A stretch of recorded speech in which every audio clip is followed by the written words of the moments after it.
the stash that she knew about. Here, see, I've only had this one beer. I started doing that a lot. I would throw them in the trash because they didn't do the deposit there, and make sure the trash was always taken out. She was really impressed with that. She's like, man, you're taking the trash out all the time. I'm like, well, don't want it stinking in here. We got a job or a chance to move to Dallas, and she had talked to the program director, and it was the same company that we worked for in Kalamazoo. At the time, it was Cumulus. And JD can put in a good word for us, so we go to Dallas, and the guy wanted to meet with me first to figure out where he was going to kind of put me. And we got there, and they were having a remote. It was at a bar, a live broadcast. So we go there, and I remember Alexis looking at me in the car, and she was like, Corey, please don't get drunk. Please. Don't worry about it. I got it. So I get drunk as hell. And I remember going up to the bar trying to buy this dude shots. It was the program director. I'm like, come on, man. And I'm telling him how good we're going to make his station. And, man, he's lucky to have found us. And it was bad. I think I was like 26 at the time. 27. I knew it all. I knew everything. So he said, I'm just not going to have Corey on the station. I don't want anything to do with that guy. He clearly has a drinking problem. And who knows what else he told Alexis, but she had to break the news to me, and I was like, what? Like, F that guy, So I was kind of dinking around here and there doing part-time jobs, and that program director left. But before he did hire me back on, and I started doing nights. And that's when I would still work a job during the day. Then I would go do nights in Dallas. And it kept me busy, but I would be working pretty much from 9, 10 a.m. in the morning, till midnight. And actually, I would leave at 11:45 because they stopped selling beer at midnight. So I'd make sure I hit the commercial break early, fire it off, and I could be gone so I could get to the gas station in time to get my beer, to get home, to drink it, and pass out about 2 or 3. That way I can get up, start doing the next, do the same thing the next day. And one day I got home. On the weekend, I had the weekends off from both jobs, which was nice. And she would go running and do girl stuff. And I got home one day from getting beer or something, and there's a note, and it was telling me that I needed to stop drinking. And my thing was, well, she drinks wine. She'll smoke pot. I can't do that. Why? Because I like watching NASCAR, which, by the way, I cannot watch sober. There's something to that. Cannot watch NASCAR sober. It was an excuse. So I just crinkled up the letter and threw it away. I don't know, month later, I get another letter. And she's like, I'm serious. Like, the drinking has to stop. So I talked to her about it then, and I was like, look, this is why I drink. I don't remember exactly what I told her, but it was some bullshit, really. So I could continue to drink. And then I started hiding the drinking from her a little bit, even more. And a few weeks later, right before my 30th birthday, I get home, and there's a letter saying, I need you to pack your shit and get out. I'm tired. I can't do it anymore. And I was hurt. I was crushed. And at the same time, I was holding a lot of resentments towards her because I was like, I'm missing out on my radio career because I don't want to be in Dallas. I want to be a boss. I want to be a program director. And I realized that the station across town was voice tracking their night guy from Houston. So it was only a matter of time before Cumulus did that. So I saw the writing on the wall. So I was looking for a job anyway. So I pack up my stuff, drive home. So I'm home for my 30th birthday. Right before that, though, I get a call from Fort Smith, Arkansas, and they're like, hey, we want you to come work for us. I was like, all right. Give me a couple weeks, went home, spent all my money, went back to Fort Smith, Arkansas, started my job, went in 2 hours late. I was like, oh, you guys want me to come in today? They're like, yeah. Okay, smelling like alcohol. That burning feeling you get, like your face is hot. I had that, which, of course, was the alcohol trying to come out of my pores, because my body couldn't process the alcohol. So it was trying to get rid of it somehow, and that's the way it does. I didn't know it at the time, but yeah, so I met all my coworkers in Fort Smith, Arkansas. I was 2 hours late, smelling like alcohol. It's a pretty good first impression. Somehow I didn't lose my job. I've never lost my job to drinking. I don't know how. I really don't. In Arkansas, though, that's where the drinking progressed. I met a woman. She only drank hard liquor. Of course, then I drank hard liquor too. She drank a lot, and she ended up telling me that my drinking was out of control. And that one really hurt because I was like, wait a minute, you are what I would consider a drunk, and you're telling me my drinking's out of control?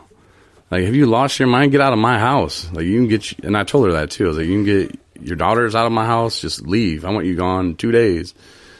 I was drunk at the time, and she left, and the emptiness and the loneliness came back even harder. And I would only drink 100 proof things, and I started just half gallons. Why would I buy anything less than a half gallon? That's stupid. People talk about, I drank a pint today. Okay, why? Is that all you had in your pocket? Like it's all you could sneak in. So time goes by, and not very much, maybe 9 months. And I had so much vacation time. I had the whole month of December off. And before I went on that vacation, I remember driving into work, and it was my day right before I started, and I was already planning on getting some liquor and going crazy. I mean, a lot of liquor. And I remember telling myself that I had to be careful. I remember saying, Corey, just be careful with this because something bad can happen. And I don't remember much of that vacation. I remember waking up and it'd be 6, and I'd see 6, and I'd be like, is it morning, at night? Thought it was a game. I don't know. Just keep drinking. And it was 4 weeks of that. Finally go back to work, and I had this pain in my side, and it hurt so bad I couldn't even do my show. I'd have to go in the studio, record some of my show for like 5 minutes, 10 minutes, and then I have to go lay down for 20. And then I'd get back up and I would do it again. My coworker said he was so tired of hearing me moan that he made me call the doctor and said, he was like, you need to go get this looked at. And then he told me I was jaundice. I didn't know what jaundice meant, but I just denied it. No, I'm not. And I Googled it. It said something about liver failure, and my stomach, it just dropped. Like, I thought, oh shit, I did it this time. But that's okay. It's not going to happen to me. I looked up online. It says you can drink like tomato juice and lemon juice and shit like that, and that wasn't helping. The time I went to the doctor, my primary care was an idiot. He just looked at me. He was like, what are you here for? He's from some country, I don't know. And I told him, I was like, well, my buddy said I'm jaundice, and I have this pain in my side. And he's like, oh, yeah, you are jaundice. You take this pill. And the pill was like $200. I'm like, what kind of damn pill is this? $200? It better work. Which the guys, when I went 2 days later to the gastrologist, he was like, no, he should have never given you that, but your liver had already stopped working. Like, what he was giving you was trying to fire your liver back up, but I don't know why he didn't just tell you to go to the hospital. I was like, I don't either. I couldn't eat. I couldn't drink anything. I couldn't even drink alcohol. I couldn't do anything, and it was a really bad withdrawals. And when I went to the gastrologist, he's like, oh my God, immediately you have to go. We're taking you. I had like a stent put in, which hurt like hell. I was in the hospital for like a month. And that's when you're sitting in the hospital and you realize that you're in the death wing of the hospital and you're 36 years old, it all came crashing down of how I was going to lie my way out of this one. And the doctor came in, he looked at me, he asked me how long I'd been an alcoholic. And I told him I wasn't an alcoholic, that I had just had a really good month of drinking. And he said, no, that's not the case. I've seen what your liver looks like. This wasn't done in the last month. I'm sure that didn't help, but this has been going on for a while, and you are an alcoholic. And I didn't even know what to say to him. He walked out, and my mom, everybody came down there because I guess they had told my mom and family, I would assume that it's not looking good. They told me that 98% of people in my condition die. And I thought I was at the hospital. I thought I was supposed to be fixed. And now they're telling me I'm going to die. 98%. And when the doctor told me, he's like, have you looked around? Do you realize that you're in the death wing?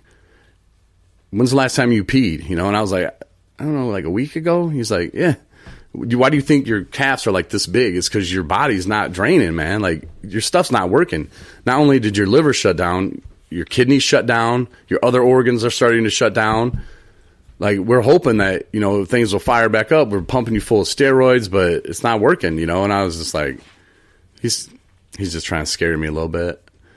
But God, when I did pee, I peed like just the smallest amount. Because they told me, they're like, if you pee this much, let us know. And I did. It looked like syrup.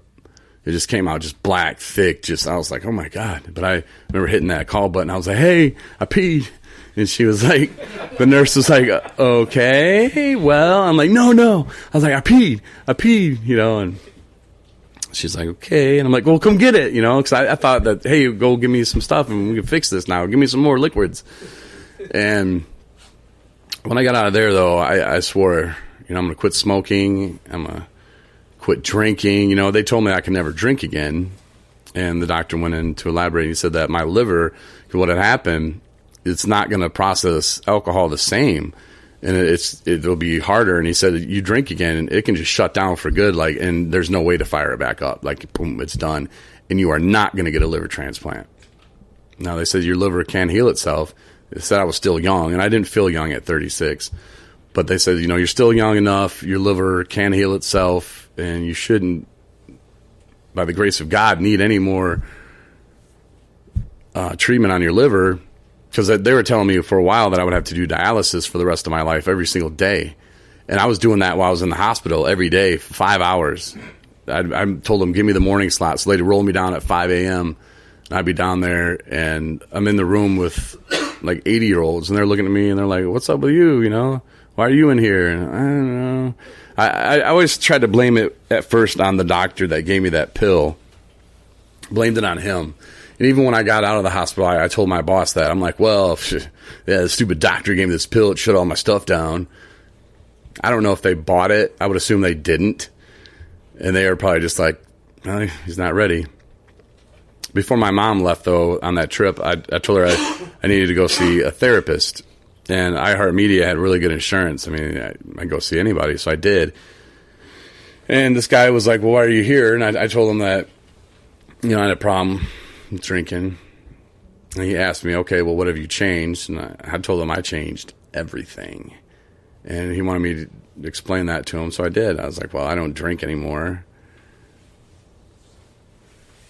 I was like, okay, what else? That's everything, man. That's my whole life. I changed everything. And he stopped his little clock thing and told me to get out of his office, that he could not help me and that I had a long road ahead of me. And he wished me luck. And I was like, that asshole. I got back in the car, and I was telling my mom, that stupid son of a bitch, like, what does he mean? He doesn't know me. I changed everything, Mom. Looking for someone to co-sign my stuff. And my mom didn't know either. And, she takes off. And I made it 4 or 5 months. I had a girlfriend at the time when I went to the hospital. When I got out of the hospital, immediately kicked her to the curb because I didn't know myself. I heard somebody recently tell me that they were as lost as they've ever been. And they didn't know who they were. And this person said they were a couple weeks sober. And I was like, that makes sense. I didn't know who I was. I didn't know what I liked. I watched the dumbest TV shows, and anything I could fall asleep drunk to, it works for me. So this girl was like, well, you're going to find out when you find who you are. You're an asshole, and blah, blah, blah. And I said, okay, peace out. She ended up coming back in my life, though, after about a year or so. But I picked up drinking again about 5 months after I almost died, and then I didn't know what to do. I know, obviously, this is bad because the doctor told me I'm going to die, and I still drink again. What's my problem? What's wrong with me? I need to go to rehab. And so I drove to Michigan because I didn't know anybody in Arkansas that I would really trust. So I drove to my family in Michigan, and they didn't know what to do. Ended up going to California. There was some weird shit going on there, and this guy was talking about having intercourse with animals, and I was like, you know what? All addiction's not the same. I'm out of here. I don't need this. I just got a drinking problem. And the whole time I was there, they were trying to tell me that it was dual diagnosis, and they wanted to charge my insurance for more, and so they needed to put me on some meds. And I'm like, I don't need any meds. I'm good. Just have a drink problem. didn't understand at that time going